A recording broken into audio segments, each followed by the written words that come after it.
김대웅 후보자님 예. 고생 많으십니다.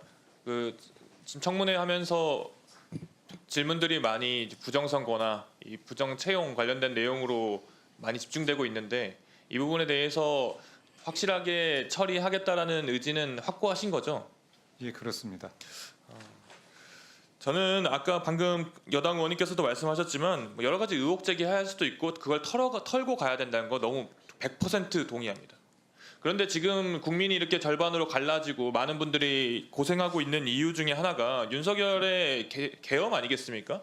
계엄의 이유를 든 것이 이 부정선거 관련된 내용을 헌재에서도 계속 이야기를 합니다.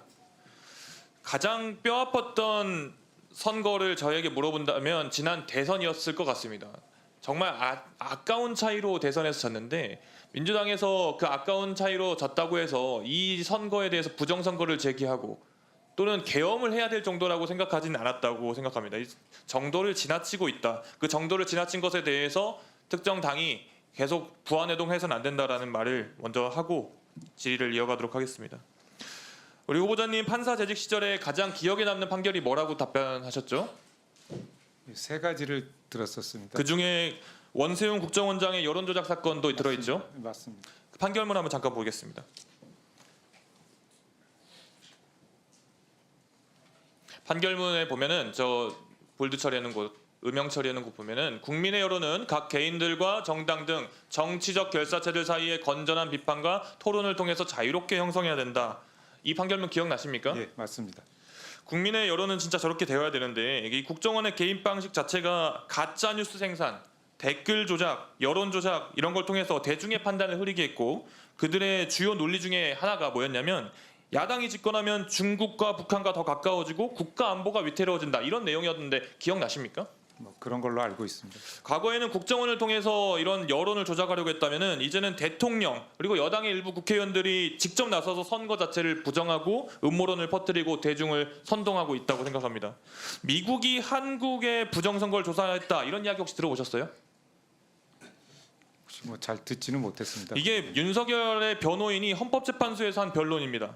물론 이후에 그 국방부에서 당연히 그런 내용 없다라고 부인을 했고 대통령이 변론을 할 때마다 중국이 개입했다. 선관위 서버에 접속할 수 있다. 투표용지가 조작되었다. 이런 거짓 정보를 통해서 여론을 호도하고 있습니다. 대표적인 거 몇 가지만 확인을 하고 넘어가겠습니다. 첫 번째, 월터 미베인 교수가 2020년 부정선거를 인정했다. 김용민 사무총장님 이 내용 아십니까? 이 내용은 잘 모르고 있습니다. 이걸 가지고 부정선거 이야기를 계속 하시는 분들이 있는데 거기에 따르면은 그 교수는 통계적으로 다른 이상치가 있었다 그런 표현을 했다. 하지만 사전 투표라는 결과는 다양한 변수에 의해서 달라질 수 있다라고 이야기했고 실제로 그 논문이 삭제되었고 YTN 해명 인터뷰도 진행이 되었습니다. 다음 보죠. 중국인 해커 90명이 선거 개입 후 미국으로 압송됐다. 이건 들어보셨죠, 김용민 청장님? 네, 이 부분은 사실입니까? 아닙니다. 명백한 허위 사실이죠.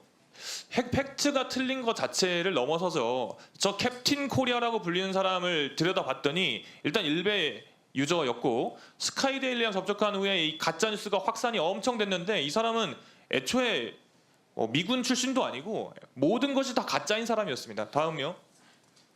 외국인 개표 사무원이 개표 과정에 개입했다. 이건 어떻습니까, 김용민 사무총장님? 요것은 그러니까 한 명이 그 조선족이 저 개표 사무로 진행된 사례는 맞습니다. 그래서 개표 참여자는 애초에 국민만 가능하죠. 그렇습니다. 원칙적으로. 그리고 문제 제기한 그 6명을 들여다봤더니 한 명은 영주권자였고 한 명은 한국인이었고 4명은 귀화한 한국 국적을 가진 사람이었다. 네, 소위 이제 그 가짜뉴스를 퍼뜨리는 사람들의 이야기처럼 진짜 중국 사람들이 와가지고 네. 그렇게 한 게 아니었죠? 네, 그렇지 않습니다. 네. 다음이요. 국정원이 선거 시스템 변조 가능성 확인했는데 선관위가 확인을 거부했다. 이건 어떻습니까, 총장님? 이것도 사실과 다릅니다. 역시 여러 차례 이야기를 함에도 불구하고 듣고 싶은 말만 듣고 듣기 싫은 말은 귀를 닫고 있는 것 같습니다.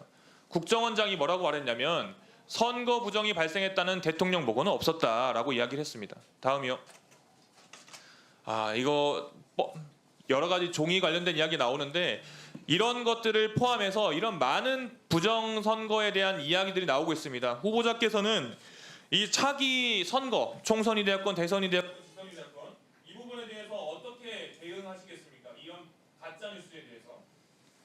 뭐 가짜 뉴스에 대해서는 뭐 사전에 가짜 뉴스가 유포되지 않도록 공개할 수 있는 정보는 뭐 활발히 공개해서 그 가짜 뉴스 유포를 방지해야 될 것 같고요. 사후적으로는 뭐 엄정하게 대처해서 필요한 부분에 대해서는 거기에 대한 대처가 필요하다고 생각을 합니다. 여러 가지 팩트 체크를 해드렸는데 소감은 어떠십니까? 그렇죠. 지금 뭐 보여드린 것들은 뭐 제가 알기로도 전혀 근거가 없는 것으로 이렇게 알고 있습니다. 예. 예,